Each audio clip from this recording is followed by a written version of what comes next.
Ah, j'avais besoin de ça. J'avais besoin de cette performance-là. Moi, à la limite, vous savez, le score, les amis, ce soir, il est secondaire. Parce que depuis pas mal de matchs maintenant, ça fait de nombreux matchs, hein, je vous le dis. Je regarde les matchs du Barça, il y a les victoires, il y a les stats, il y a les chiffres.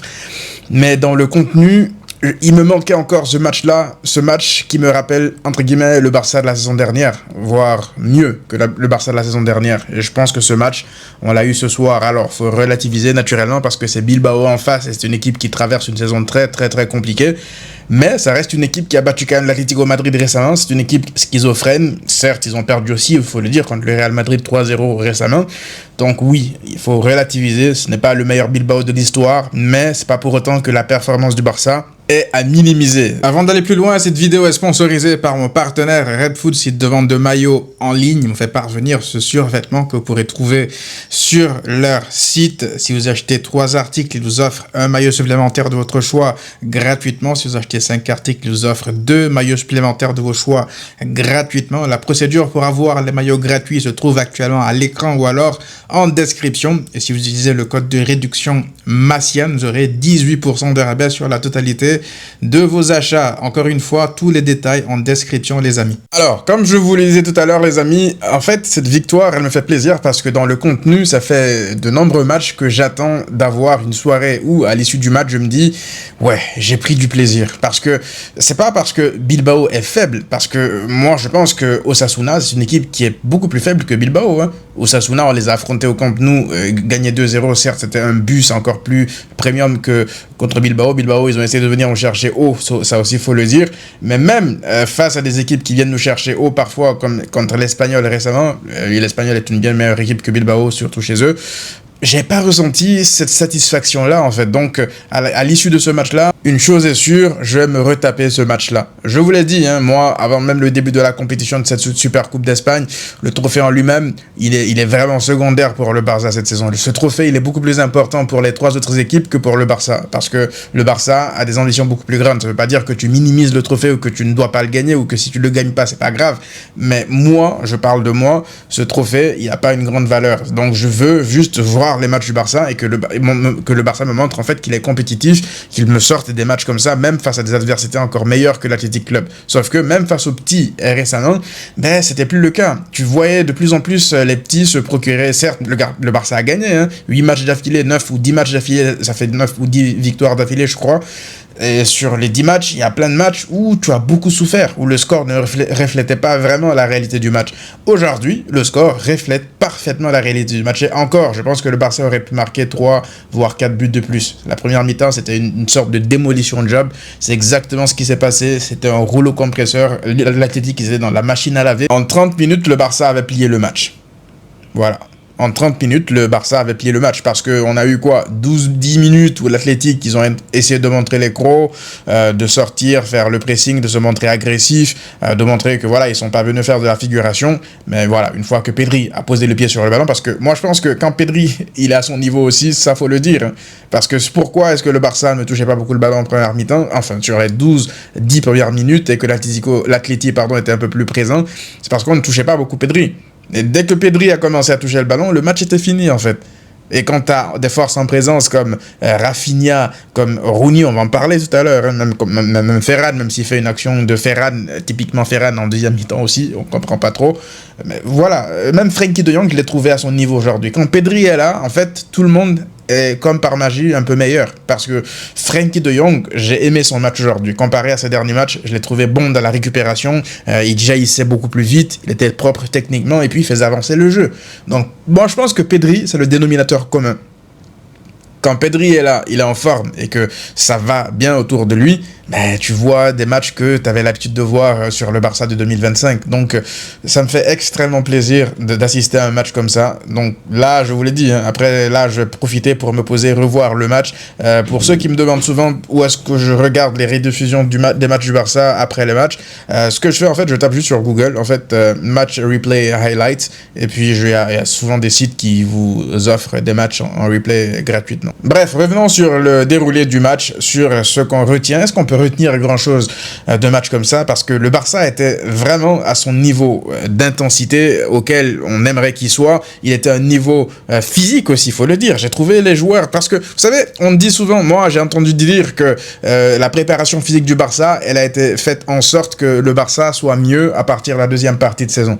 Vous vous rappelez la saison dernière aussi, première partie de saison, c'était en demi-teinte, parce que beaucoup ont tendance à oublier. Mais novembre, décembre de la saison passée, le Barça avait souffert. Le Barça avait lâché beaucoup de points. La seule différence, c'est que cette saison, au niveau comptable, le Barça n'a pas lâché de points. Donc c'est pour ça qu'on a l'impression qu'on a fait une meilleure saison la saison passée que cette saison. Mais techniquement, en termes de points déjà, on fait une meilleure saison que celle la saison passée.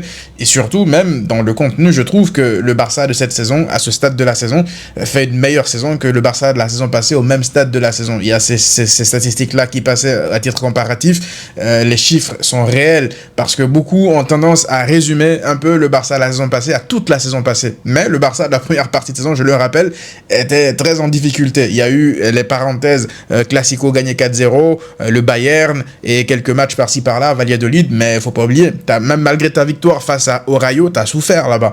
Donc il y a plein de matchs comme ça où le Barça a galéré entre novembre et décembre à lâcher des points, au contraire de cette saison. Donc j'espère que c'est le cas et que la deuxième partie de saison, comme contre l'Athletic Club et le Real en finale la saison passée, vont marquer des tournants sur la montée en puissance du Barça. Parce que même si les victoires étaient là, elles s'enchaînaient, je l'ai dit, dans le contenu, un peu comme je vous le disais, comme contre l'Olympiakos, j'aime pas ce que je voyais malgré le score de 6-1 ou un truc comme ça, j'étais au stade. Là, c'est totalement le contraire. Là, c'est 5-0 et j'aime ce que je vois. C'est pas un 5-0 trompeur comme celui de l'Olympiakos. Là, c'est un 5-0 où tu as maîtrisé ton adversaire, tu as anéanti ton adversaire. En fait, tu as marché sur ton adversaire.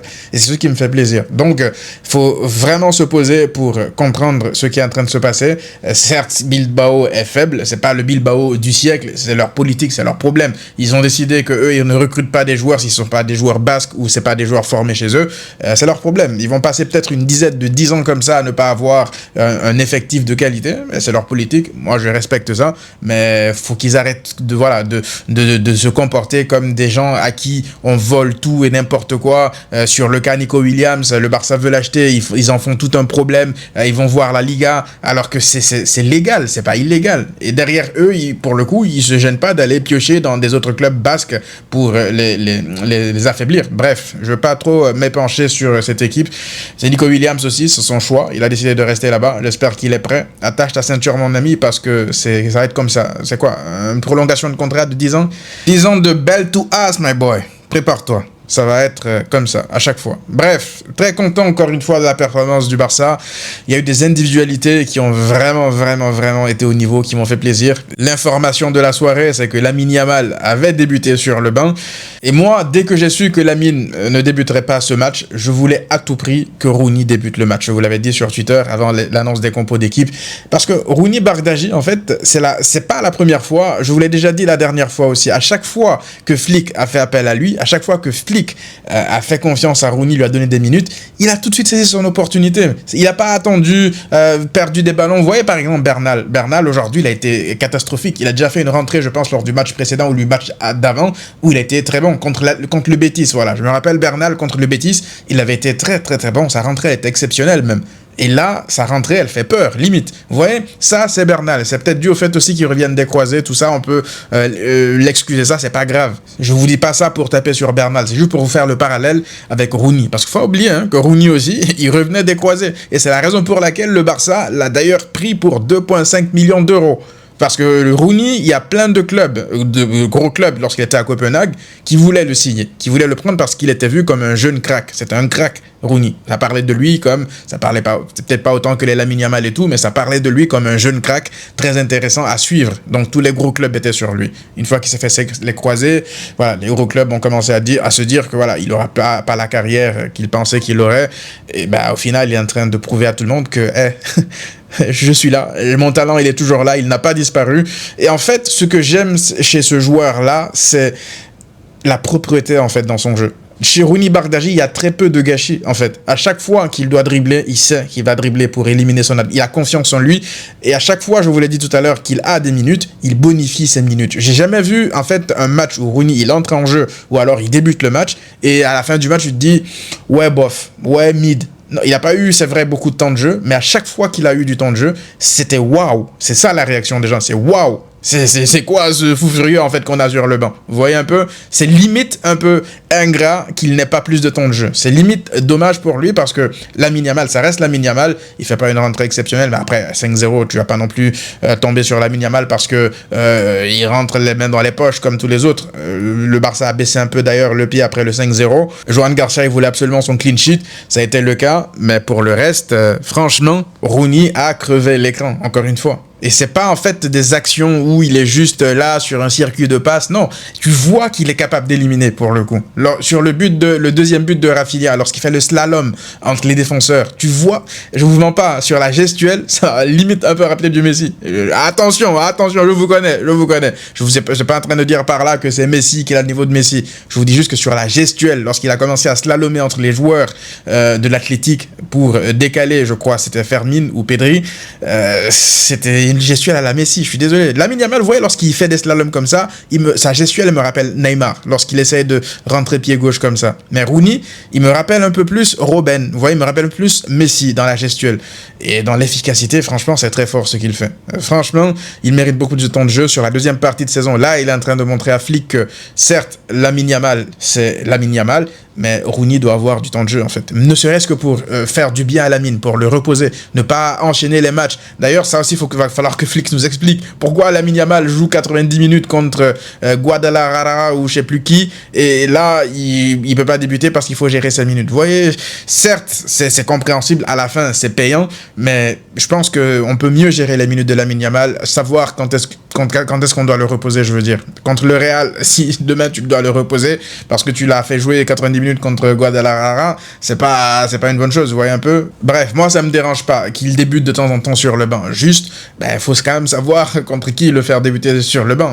J'aimerais également parler du match de Ferran Torres, parce que Ferran Torres, il fait un très bon match. Après, on va mettre entre parenthèses l'action en fin de match où Fermin le trouve parfaitement dans la profondeur et puis le ballon, il marche sur son talon ou je sais pas quoi. Ça, c'est typiquement Ferran Torres, ça. Mais sur l'ensemble de son match, franchement, il était propre. Et c'est ça mon problème avec Ferran Torres, c'est que un match, il peut être à son niveau, à 100%, et le match d'après, nul, zéro, en fait. Et là, il a même pas attendu le match d'après. C'est dans le même match. Ça, aujourd'hui, sur la fin de match, il a recommencé à nous sortir des beaux times, j'ai pas compris. Mais sur la totalité, l'ensemble du match, je pense que Flick le récompense aussi, j'ai pas trop compris. Est-ce que c'est un message envoyé à Lewandowski qu'il n'est pas du tout une seule minute dans un match comme ça, alors qu'il est plié dès la mi-temps, ou alors il se dit, Lewandowski, c'est pas la peine que je le dérange, le match est déjà plié, il est trop important en fait pour rentrer dans un match déjà plié, vous voyez un peu. Mais c'est quand même assez important de voir, dans la gestion de Flick, de remarquer que Ferran Torres est clairement passé devant Lewandowski, hein. Parce que moi, je m'attendais à ce que Lewandowski débute. Vous n'oubliez pas que Lewandowski est buteur lors du dernier match contre l'Espagnol, alors que Ferran est mauvais. Malgré tout, il fait toujours confiance à Ferran pour débuter. Donc, est-ce que dans sa tête, c'est clair et net, il veut vraiment appuyer Ferran, lui donner de la continuité pour qu'il engrange de la confiance et qu'il soit beaucoup plus létal dans les moments importants, je sais pas. Mais toujours est-il que, ouais, je pense que dans la tête de Flick, Ferran aujourd'hui, en tout cas, est légèrement devant. Et puis, Fermin Lopez qui continue sur sa lancée de son match de la dernière fois contre l'Espagnol, un but magnifique.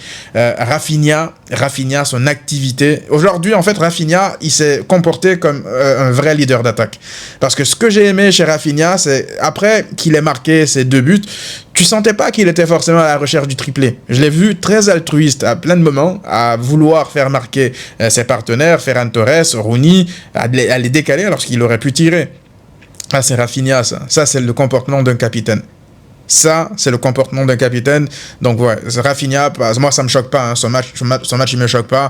Il est capable de jouer à ce niveau-là, d'être aussi fort dans l'utilisation aussi du ballon. Hein, lorsque il doit être à la passe décisive, centre fort dans la surface ou au deuxième poteau, ou son but, là, où il frappe premier poteau, angle fermé limite sur Unai Simon. Unai Simon, il va falloir qu'on nous explique quelque chose quand même. Le frérot, là, je comprends pas. Lui, il est gardien titulaire de la sélection, de la Rora. Et il n'est pas capable de faire un arrêt parfois lorsque le ballon est sur lui, limite. Parce que sur la frappe de Rooney, frérot, je suis désolé, tu dois faire mieux que ça. Et lorsqu'on entend le sélectionneur de l'Aurora nous dire ici que oh ouais, pas sûr, pour l'instant il a ses hommes de confiance en la personne de Unai Simon et tout, frérot, dans la vie, il y a des principes et des valeurs, on comprend. Il n'y a pas de problème, Unai Simon, c'est celui avec lequel tu as gagné ton euro. Il n'y a pas de problème, on comprend que tu veuilles garder tes hommes de confiance, ceux qui t'ont apporté des résultats. Mais Unai Simon, aujourd'hui, je suis désolé, tu pars avec ce mec-là. Parce qu'il faut pas oublier que contre le Barça, la dernière fois où ils perdent aussi 4-0, il encaisse des buts ridicules. Le mec, tu te dis pas, là, c'est pas de sa faute. Non, c'est faute de main, de nouveau. Alors que tu as Juan Garcia qui enchaîne miracle sur miracle à chaque match. Donc si Juan Garcia ne fait pas partie de la liste de Luis de la Fuente lors de la prochaine Coupe du Monde, faudra vraiment qu'on m'explique des choses. Ce mec-là, il est très bizarre déjà dans ses choix. Donc on verra, on va surveiller ça. J'ai pas beaucoup parlé de Pedri, Pedri qui a fait son match à son niveau. Moi, je voulais pas qu'il débute parce que je voulais qu'il soit à 100% pour la finale, mais c'est tant mieux comme ça. Là, il reprend encore plus de rythme. Tu vois que, ouais, Pedri, faut même plus le presser au bout d'un moment. Il te sort une masterclass, partidazo de nouveau, mais c'est Pedri, en fait, il nous a habitués à ça. Donc, moi, ça me fait plaisir de le revoir à ce niveau. Maintenant, pour la finale dimanche, moi, je vous mens pas que j'ai une préférence pour l'Atlético Madrid parce que le Real, plus vite ils sortent, mieux c'est pour moi. J'ai pas envie de classico. D'autant plus que sur une finale, sur un match, tout peut se passer. Ils peuvent avoir une sorte de chance de fou, une baraka de fou, comme la dernière fois, finale de Copa, là, lorsque la première mi-temps, le Barça est largement au-dessus, ils concrétisent pas. On revient en deuxième mi-temps, le Real se transcende et revient dans le match avec 2 buts coup sur coup. Il y a une égalisation de Ferran à la fin. Ouais, il y a plein de choses comme ça qui peuvent se passer. Il y a leur orgueil qui peut revenir, tout ça. Donc, c'est pas que j'ai peur du Real. J'ai peur. T'es contente? Tu voulais me le faire dire? Tu veux me démolir? Je te le dis, j'ai peur. Pour la première fois de ma vie, oui, j'ai peur. Mais je préfère plutôt l'Atlético Madrid, et en sachant que le Real est déjà dehors dans la compétition, comme ça j'ai l'esprit tranquille. Bref les amis, je sais pas si j'ai oublié quelque chose. Demain on va regarder le match du Real face à l'Atlético, 8 watch de qualité. J'espère que l'Atlético évidemment gagne, j'espère les croiser en finale comme je vous l'ai dit. On se retrouve peut-être pour le débrief de ce match là aussi demain. D'ici là, à très vite.